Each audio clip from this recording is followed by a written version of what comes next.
do it. Ubiest of the tubiest. See, I'm screaming. I'm gonna have to get away from that because I got a little really? Okay. Ubiest of the tubiest. That's you. And I'm 50 plus. Can you hear that? I hope so. So the process is done. Yep. The upgrade done. Complete. And truck assigned done. And big green guy walking in front of us done. Let's see if he's gonna come knock on my door. That was kind of weird. He walked kind of close. Well, he got to take a shortcut because he don't look like he wants to be walking too far. Anyway, so we're gonna do a short video, and one of the reasons why is because I'm using this new camera equipment, and the way I have to load the videos now, the real way, so I got to use the laptop, so it's still open over there. And what does it say I got left on that one? It says 17% upload. Oh, 17%. When it started, it said like 4 hours. Oh wow! And it's eventually I'm gonna get this down where the video is gonna be really nice and 1080 where it's just clear and clean and really nice. But again, the reason why trucking videos aren't really like that is because we're parked somewhere, there's no Wi-Fi, and if you're using truck stop Wi-Fi or something like that, it's still not a strong enough Wi-Fi signal to allow you to render a video and then upload it in a reasonable amount of time. You may not even have enough time during your 10 to do it. You can start and 10 hours later it still ain't already upgraded, so it's kind of tough, but I may have a solution for that. So we ain't here to talk about my goddamn videos and stuff. We're here to talk about your experience with first your experience during the upgrade process, and then I will depart, and then you can tell them about your mentoring experience, okay?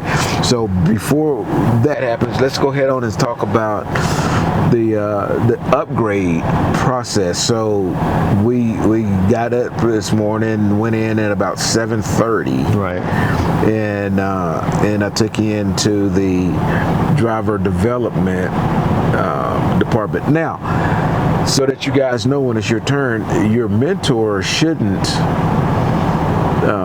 just pull up, open the door, shake your hand, sign your paperwork, and watch you dump your stuff out and pull out. Take off, right? Yeah, that's really not the way it's supposed to be done. And in fact, until you upgrade, you are still his student. Right. So where the hell is he going? He can't go finish delivering a load. Yeah. You know, I mean, he still have a job to do. Until you are upgraded, you're still a student, okay? You're still his student, okay? And I'm going to tell you something else. And if the hopeless mentors listening, I don't care if they do or don't. But this is the deal. If your mentor drops you off, peel out, and you don't finish, and they determine that you need to go do another 20 hours or 10 hours or something with another mentor, that mentor is going to get credited. The finishing mentor is going to get credited for all 200 hours of that student driving. Wow. That's right. That's right. Now, the money that he made while you're on the truck, meaning the miles that you drove that he got paid for those miles, that's basically the compensation for mentoring, okay, the added miles, okay? But after 30,000 miles or 3 months, then you'll get your bonus, and the bonus is based off of where your status is, okay? So if you're platinum, which I'm sure you will be, then you're going to get $1,000. Well, you'll get $1,000, and then I will get $1,000, okay? After that, every time it's a quarterly bonus, you get yours, and they just smile at me and say, "Great job," okay? So it's the finishing mentor that's going to get that. So if that guy or gal decide that they're just going to dump you off and leave, and it just so happens that that you don't make it, well, then they just screwed themselves. So Just so you know. Right. But you're gonna have a good mentor, and your mentor is gonna get you on and off, and you're gonna be able to upgrade with no problems. So Right. just so you know. So he or she's supposed to take you up to the driver development team, and let them take over from there while he goes and have a burger or something. So talk to us about the process, because at that point I'm gone and you're on your own. So what happens? I'll let you take over. Well, the process itself is fairly simple, and it reminds me a lot of when I first got my CDL, especially the driving part of it. Initially, I had to sit down and fill out some basic paperwork, and they gave me the written exam. And the written exam, anywhere from maybe 30 to 40, maybe even 50 general knowledge questions, things that you probably have already gone over or should have gone over with your mentor in the truck, or things that you went over while you were in school, that period of time. That's kind of like a final exam, quote unquote, if you want to kind of look at it that way. Then after that, they take you on the road with the same type of truck that you've been driving for the last 30 days or so. It is in this case, it was an automatic, just a little Freightliner, take you out with 53-foot trailer, take you out into the roadway, just a little course that they have, and they're looking for basic skills. Nothing too hard, nothing too difficult. They're having conversation with you a little bit just to kind of throw you off a little bit, but nothing you can't do if you've been doing great during the whole mentor process on the road. So looking at your road skills, and they bring you back into the yard, and basically they want to see if you can back. You can do your 90 degree and your 45 or whatever they have you do. I'm not sure which one you'll get, but it's between those 2 or 3 backing maneuvers, and they kind of try and stuff as much knowledge, more knowledge into your head to get you out before they release you. Then after that, they send you packing, pretty much, tell you pass, give you your paperwork, and send you into a finisher class where you take a couple of quizzes. They kind of drill you down, looking at different things like trip planning, scaling a load, for example. Let you fill out a log or 2 just to kind of see if you've been listening during class, or you've been listening on the road to your mentor, and just kind of bringing everything back. Then finally, they take you back out into the lot and put you in a truck. They want to see if you can do a pre-trip, basic around the truck, going back to your basic A, B, C, or your D full form, whichever one they pick for you. They want you to do that, and they try to show you a little more backing techniques. They open the form for questions if you have anything, then send you back to meet your driver leader or your driver manager, and they give you a tractor assignment. That's pretty much the whole upgrade process of my experience personally that I went through. So I mean, so the written exam, we're not going to go into grave detail on it because it's just not ethical. It's a test, but they're gonna. When I went through it, they're gonna give you a written load, and then they may ask you specific questions about that load. They may say, are you going to make that load on time? How much time do you need to run that load? Fueling, locations, how far you'll be able to drive before you fuel. Right. And then he'll ask you if that load is legal on weight, or if it's legal on will you be able to make it legal? They may have a question saying you got this much on this axle, that much on that axle, or whatever, and you got to know whatever questions they ask you are day-to-day questions that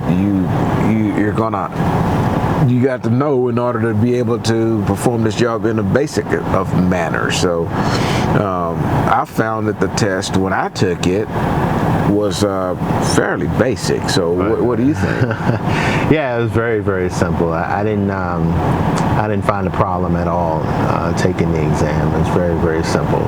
Take your time and read the directions, though, because some of the questions could be tricky. Could be asking you something that you think it's asking you, but then you read it again and the question is actually asking you something else pertaining to a whole nother part. So read it carefully, take your time. Don't take for granted the fact that, oh, this is a very simple, Swifty Steve and 50 said it's a simple exam, I can just run through it. No, because you will screw up and do those little stupid mistakes that you got. Oh my gosh, what macro do you send when you arrive at the shipper and you're looking at it like, oh man, oh, that's a 5, and screwed up because it's a shipper, not the file, stuff like that. So yeah, it's fairly simple though otherwise. Yeah. Right. And so you guys know that, so that you guys will know, macros, and I'm speaking from the 50 who hadn't come to school yet. Things that I thought I may get tripped up or confused with was macros, or backing, and the Qualcomm. Right. Okay. And I'm gonna tell you, those are 3 of the most simple things in trucking, including backing. People want to make this huge stupidity deal in backing. They want to act like backing these trucks up is extremely difficult, and since I can do it, I'm a rock star and all this. That is total horseshit, okay? Backing is not hard. It is not. You back your car up every day. It is not hard. It's just a stigma thing that's thrown out there to make it seem like performing this job is so difficult because you have to back the truck. And that is far from the truth, okay? Far from it. So don't come out here thinking that it's going to be a big deal. And macros, I mean, it's in order. 1, 2, 3, 4, 5, 6. 1, I arrived at the shipper. 2, I'm leaving the shipper. 3, I'm arriving at a first stop. 4, I'm leaving that first stop. 3 again, I'm leaving my second stop. I'm arriving at my second stop. This is so simple. It is so simple. And it's nothing for you to ever be to get in your head that it's going to be some problem once you get out there, because it is not. It's not. That Qualcomm it's like if you've seen pictures of it, it's like a big plastic computer laptop thing that you would buy for like a 5-year-old, a 4-year-old to play with. Literally plastic. It's exactly that thing, man. And people are going to watch this and say, he always bashing on truck drivers. Let me tell you something. They have to make that damn thing extremely stupid proof, because of who's driving, who's using it. I'm not trying to be truck driver bashy, but you don't have to have a degree in chemistry and physics and shit to drive these trucks, and most of us don't. This is not a highly educated piece of equipment that you're going to have to, be intimidated by. It by design cannot be, because 95% of the people who would then use it would be totally lost. And for all of those who saying that 50 bash people, when these Qualcomms come out, go find a truck driver that's been driving for a while and ask them how many people got out of trucking when they had to go from paper logs to e-logs. Then tell me that I'm saying that truck drivers are not intelligent people. I'm telling you, they aren't computer savvy like that for the most part, generally speaking. So the equipment is designed to not let you fail. This stuff is so simple.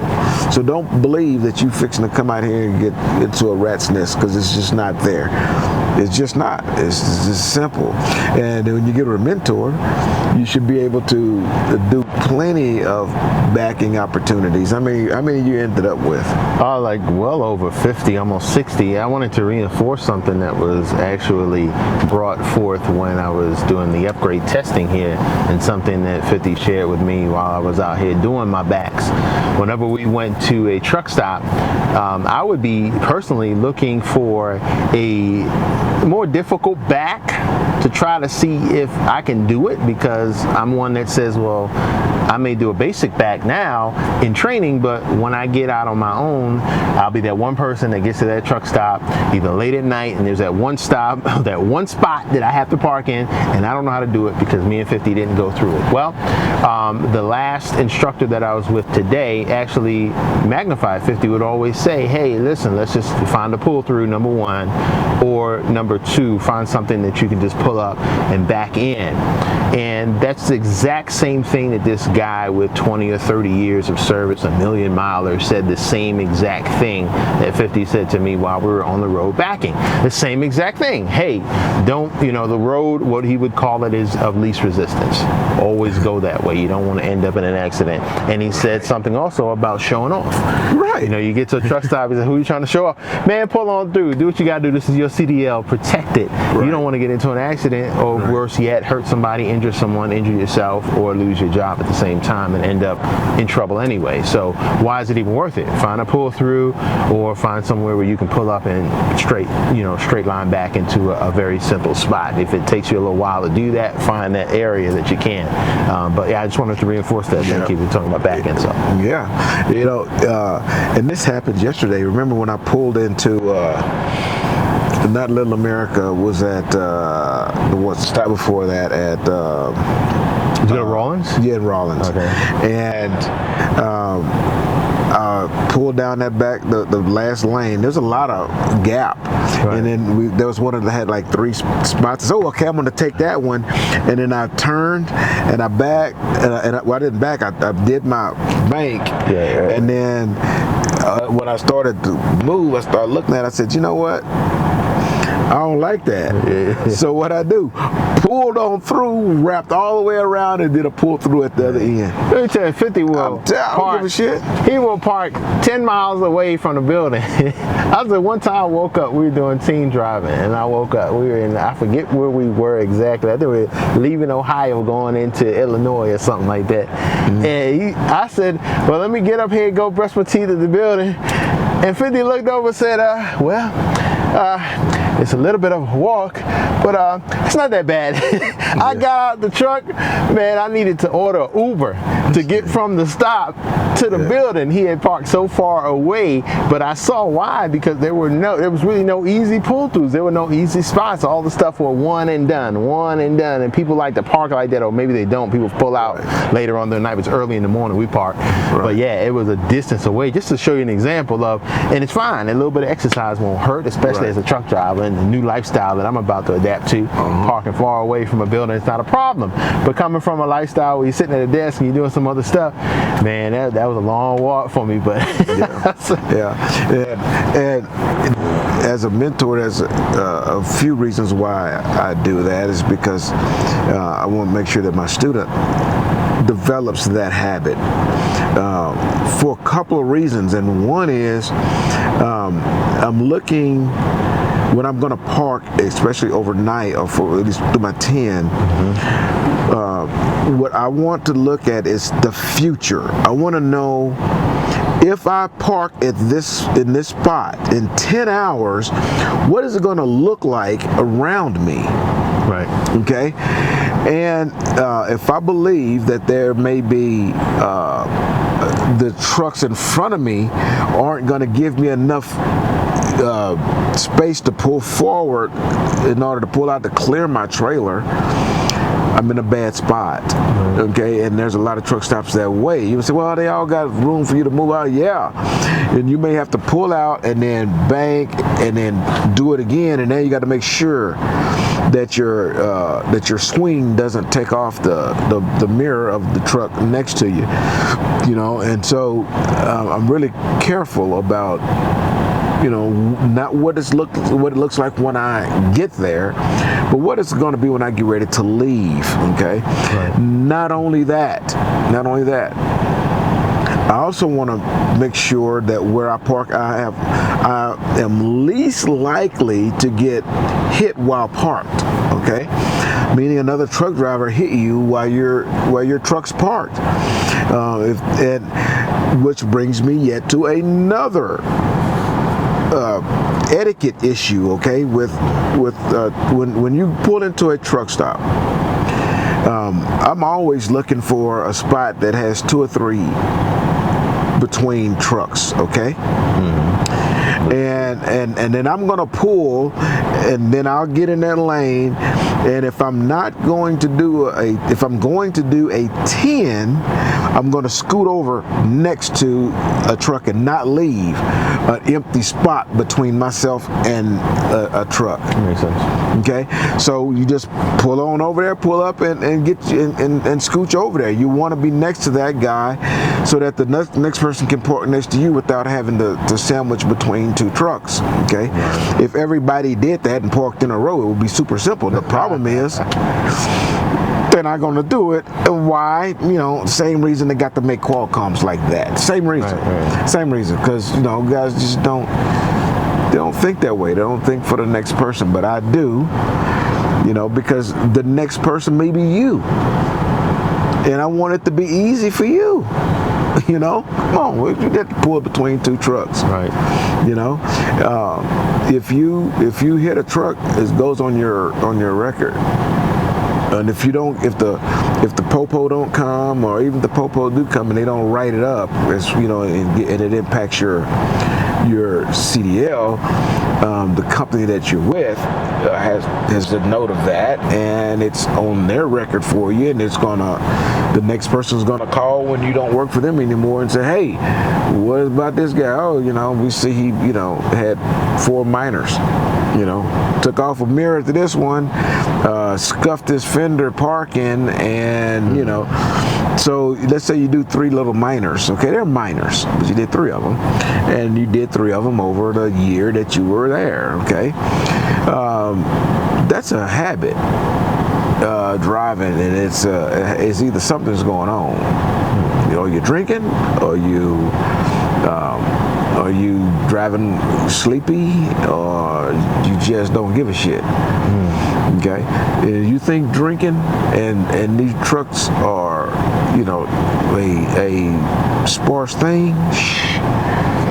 Yeah, I ain't been to a truck stop yet that don't have the beer freezer and the alcohol freezer bigger than the milk freezer shit. That is. Right. This is true, okay? I'm just telling you straight up. And so they watch for that, So there's reasons why I do what I do and park the way I park, and everybody can get on here and say, oh, you're doing rookie shit, you're doing rookie. Hey, man, just told you this guy, a diamond driver, been driving forever, and a diamond driver who been driving forever taught me to do the same thing. Right. The only people who want to park in those tight ass spots to prove something is them crazy ass people that get on the bottom of my words and I start typing at the bottom there talking about, stupid shit. Yeah. You need to practice. You need to get in them talk. For what? For what? I don't need to. I've been out here all this time. I ain't needed one time. Okay? So, hey, listen, guys and gals. All you have to do is call Autumn, send her an email. Her information is always at the end of my videos.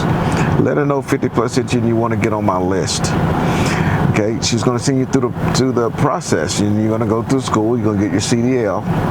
After you get your CDL, then they're going to, and you graduate from the course, you're going to get with a mentor, and then you're going to have to be on that mentor's truck for 200 hours. And for 200 hours, I want you to just be focused on learning as much as you can learn, absorbing as much as you can absorb. Okay, there's a lot of distractions out here on the roads. If you think backing is hard, just drive straight up the freeway, interstate. Just drive up the interstate and look at these crazies that pulling over in front of you, get in front of you, slowing down, cutting you off. That is far worse than backing. I'll back all day if I got to, rather than to have to deal with traffic and other folks driving. That's distraction enough. So you definitely don't want a phone distracting you.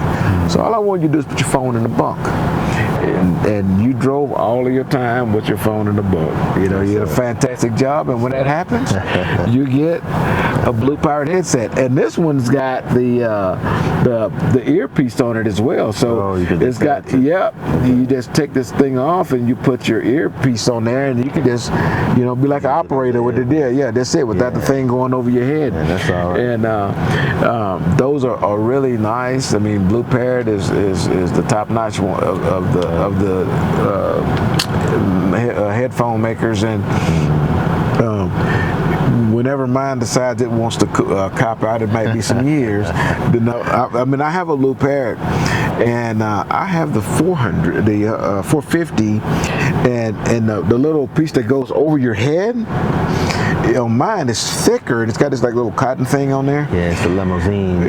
Man, and I tell you, I was thinking when I got it, I was thinking, yeah, that's what I want. Yeah. And you know, it was just cool. But then the summertime comes. It get kind of hot, and it creates a lot of heat, and they're heavier than those, of course. And so with the feedback that I've been getting, those are really nice to have. However, I still have a bunch of 450s, and when I go home, I grab whatever's next, you know. And so, but when the 450s are gone, I don't think I'm going to get any more. They're all right. They're good quality pieces, except they are heavy, and you know, they're heavy and they're hot. Okay, but you did a fine job, man. Enjoy it. Thank you, sir. All right, appreciate it. I'm going home on the 4th, and then on Monday I'll be back here in Salt Lake with my new student, and you guys will get to meet my next student. And I wish you the best, new student, if you're looking at this. Yeah. he'll be all right. He'll be all right. All right, here we go. Hey, deliver undistracted. Here we go. Boop.